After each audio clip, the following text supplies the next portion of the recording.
মাটিপুকুর থেকে রামপুর বাজার পর্যন্ত দীর্ঘ 1.5 থেকে 2 কিলোমিটার রাস্তার কাজ চলমান রয়েছে। এই রাস্তাটি মূলত রামপুর বাজার থেকে নাভারণ বাজার পর্যন্ত চলাচল করার রাস্তা। এই রাস্তা দিয়ে প্রায় 7 থেকে 10 গ্রামের মানুষ চলাচল করে।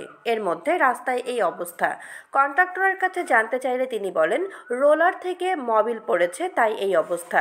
রিপেয়ার করেছি, কিছু হবে না। এরই মধ্যে গ্রামবাসীর মনে প্রশ্ন উঠেছে, রাস্তা কি টেকসই হবে? মাটিপুকুরের এই রাস্তার দুর্ভোগ জন্ম থেকেই পেতে হয়েছে। এই রাস্তার শেষ পরিণতি কি হবে?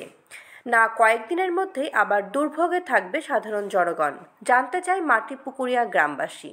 রাস্তাটা একটু পানি হলে ধুয়েও নষ্ট হয়ে যাবে। দেখেন এই রাস্তাটা দেখেন, হয়নি। এই রাস্তা মানে 10 দিনের মধ্যে উঠে যাচ্ছে, 10 দিন এখনো হয়নি। রাস্তার অবস্থা খুবই খারাপ। কাজ এখনো চলছে না? কাজ এখনো চলছে, তা এখনো রাস্তা ভালো কমপ্লিট হয়নি। আবার এদিকে সব দেখছি সাদা সাদা করে মানে খুঁড়ে দিলেও খুঁড়ে উঠে যাচ্ছে, তাই তো?